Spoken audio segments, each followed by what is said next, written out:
Waiting for Ian? Is that what we're doing? Oh, thank you.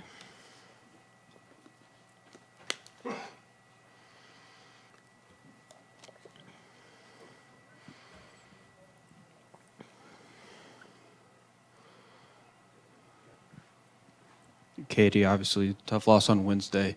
Talk about the difference between Wednesday and today and what all led into that.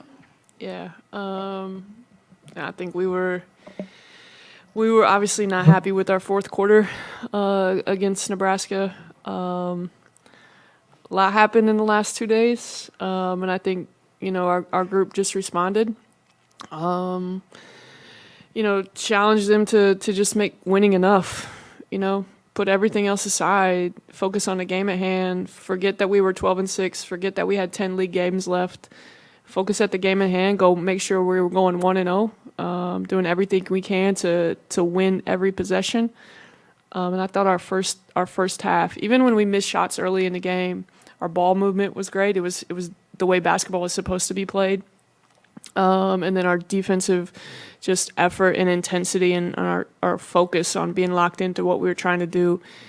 And then we were just hungry going after the ball. And I think every 50-50 ball ended up being ours in the first half. How valuable was the play off the bench for people like Ricky, Mads, and Jayla? Yeah. We just talked to Mads about, kind of being that leader out there with that second group. And, that's just kind of been the nature of our team, like do whatever it takes, accept your role and come in there and do it to the best you can. Caitlin gets in foul trouble and Slick comes in and just rebounds the heck out of it, gets out of ball screens differently than Caitlin does, and she was able to catch and finish some inside. Their post, she's coming off 31 and 14.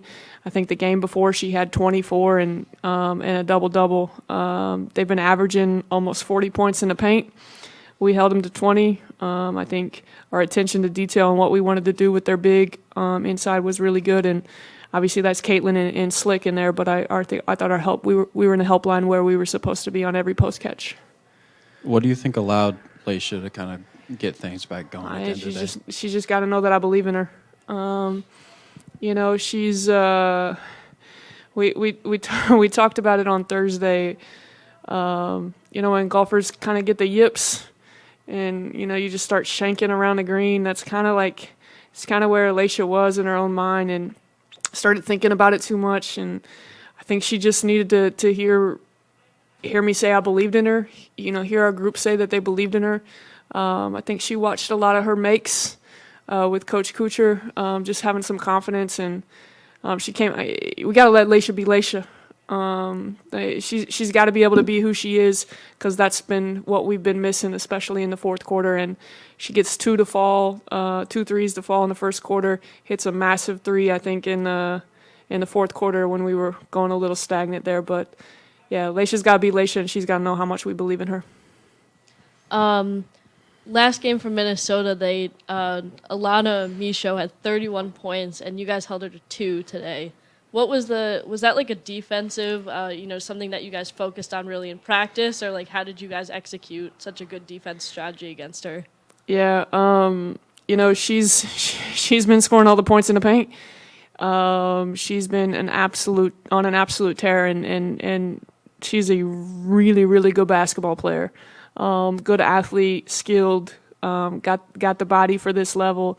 It's just kind of like, hey, let's make sure we're tagging her I know she had 5 offensive rebounds there. I think Beth, she didn't have one in the first half, did she? But it was, doing all the little things, making sure she's left-handed, making sure we jumped to her right shoulder, making sure she was turning over the other shoulder, making sure she played in the crowd. And I thought our group was just locked in on what we wanted to do with her inside. Going back to your bench performance, 29 points from Ricky, Jayla, and Maddie. Just talk about the impact that they really made today, and also how you kind of figured out that strategy. Because that was, at least for me, I don't remember that being the exact roles that each of them played. Yeah. Obviously, Slick went in there a little bit earlier with Caitlin getting in foul trouble, and probably played a little less stress-free out there because she knew Caitlin was in foul trouble, but she just came out and dominated both sides of the paint, on both sides of the floor inside the paint. Her ball screen coverage was good. She flew after every rebound, was super aggressive.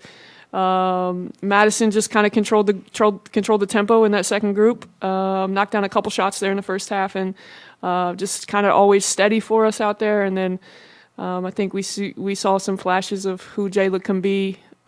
She's just really starting to grow up before all of us, and it's really who we need those three to be for us off the bench. In the fourth quarter, the lead was cut down to 9 until Lisha and Cass both hit from 3. Just talk about them like as senior leaders on this team, what those shots really meant for the team, and they're poised to really carry the team on their backs in late game situations. Yeah, we were. I thought we were moving the ball really well, much better than we did on Wednesday, and we were getting some good looks. We just hadn't finished. Missed a couple inside. I thought we missed some open threes in the third quarter that could have stretched the game, but. Laisha's, I can't remember who passed it to Lisha, but I know it was at the top of the key. We made an extra pass to her. She knocked it down, and then in transition, dribble handoff right to Cass, and she steps up with confidence and knocks it down. And, just big-time players making big-time plays. All right, thanks, guys.